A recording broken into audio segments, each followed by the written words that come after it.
Hello guys, we are back with our next tutorial. In this tutorial, let us go through flag registers, guys.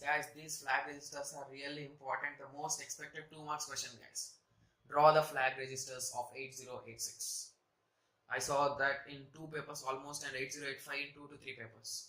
So this we can expect basically for 2 marks. And if the architecture diagram is given, you can just write it. It's just the plus point for you guys. Okay, fine. So flag registers. So I hope everyone knows that the data in 8086 is 16-bit. So it is a 16-bit register that behaves like a flip-flop. So flip-flops will be having 1 or 0. Similarly to that itself, it changes its status according to the result stored in the accumulator. So that's what I was just saying, guys. So it has 9 flags. Among those 16, 7 flags are of no use, guys. Excuse me guys, just give me a second. Okay, fine. Now only 9 of them we will be using, and they are divided into 2 groups, guys. So one of them is conditional and the other is unconditional. Okay, or control flags, even we can say that those are control flags also.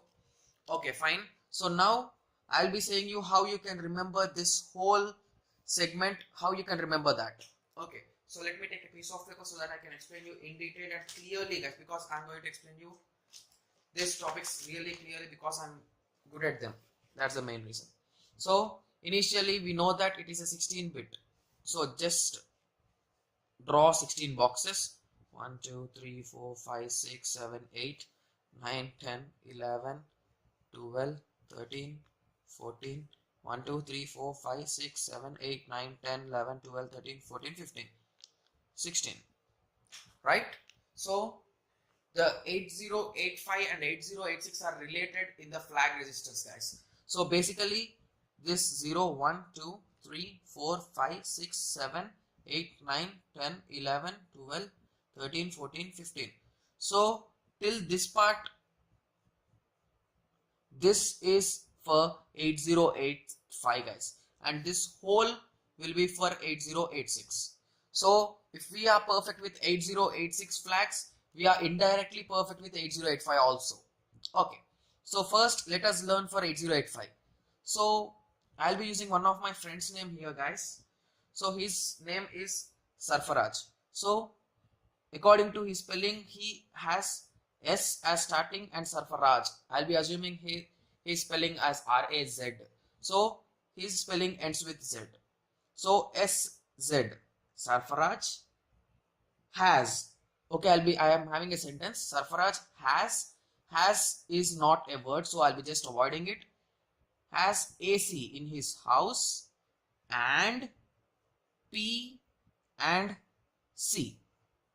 Okay, Sarfaraj has AC and P and C. That is nothing but, you assume that Sarfaraj has AC and PC. That is nothing but AC that we have in most of our houses, and PC, that is nothing but a personal computer. But P and C will be separating them.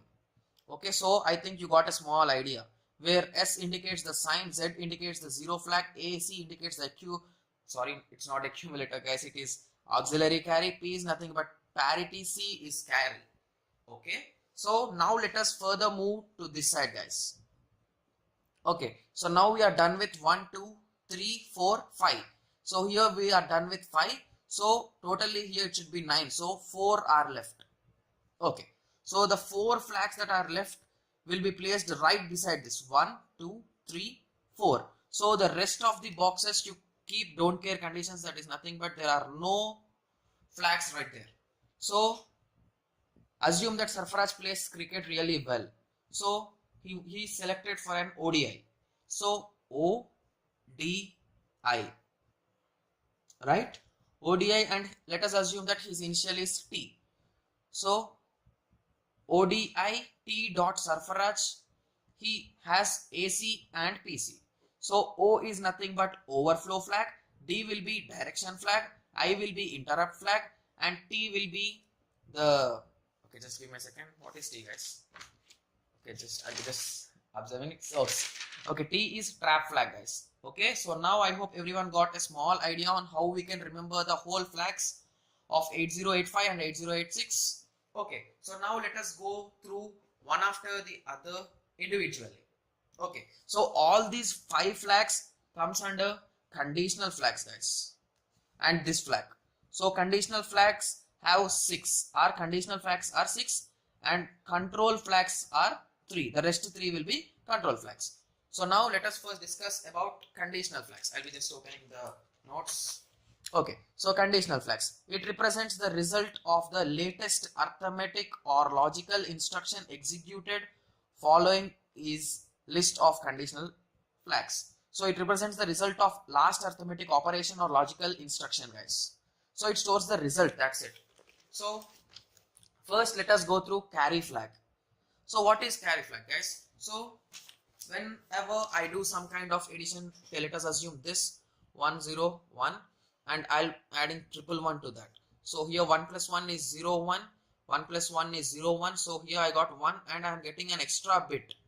This is what we call always as carry, guys. So if the carry is generated, if there is a single bit extra carry, it will be 1. The carry flag will be updated to 1, or else the carry flag will be stayed as 0. Okay, so now I hope everyone got a small idea on carry flag. So now let us go through auxiliary flag.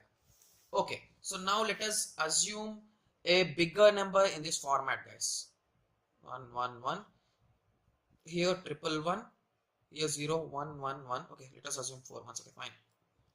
Okay, so here it is 0 1 1 1 1 1 1 1 1 1 1 1 0 1 1 1. So here if you observe clearly, we will be calling the 4 bits as nibble, guys. Okay, these 4 bits are also called as nibble. Here we got an extra bit, so this will be our carry, and here we are transferring a bit from the lower nibble to the upper nibble. So the right hand side will be calling it as lower and this will be calling as upper. So we are transferring it from lower nibble to upper nibble. So hence this is existing. So at that position the auxiliary carry will be set to 1, guys. So now I hope everyone got a small idea. And parity flag.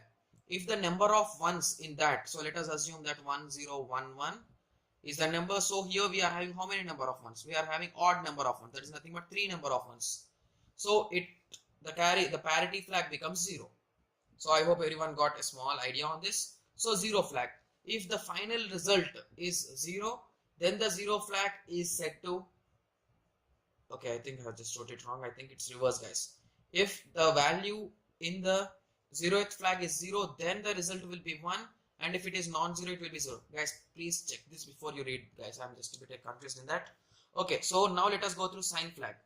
If the result is positive, the sign will be 0. If the result is negative, sign will be 1. The highest bit means the last bit in the leftmost bit in a 8-bit or something else, 8-bit or 4-bit. So overflow flag. The flag represents the result when the system capacity is exceeded. So if we are having only 16 bits of storage, if the result goes to 17th bit, then that is what we called as overflow, guys. So now let us further continue our discussions through control flags also. So control flags controls the operation of execution until the following unit. So it controls the operations on executional unit, guys. So now let us go through some of the 3 that we have discussed are the conditional flags or control flags. So the trap flag, interrupt flag, direction flag. So trap flag, it is used for single step control, allows the user to execute one instruction at a time for debugging, so that the debugging will be really easy. If it is set, then the program can be run in a single step mode, so it executes step by step. Even in C language, when you are using turbo C++, if you press F5 or something, F4 or F5 some key, the program will be executed. If you press it once, the first step, then if you press it next, again the next step, like that it executes step by step. Okay, so interrupt flag, it is an interrupt enable or disable flag. If it is set to 1, the interrupt is enable. If it is set to 0, it is disabled. So we'll be going through interrupts in depth, guys, don't worry. So now let us go through direction flag. It is used in the string operations, whether we need to read the string from left to right or right to left. sorry, I have drawn the directions reversely, from right to left or left to right. Okay, so if it is 1, then it accesses from the higher memory location, that is nothing but left to right. If it is 1, if it is 0, in the opposite direction.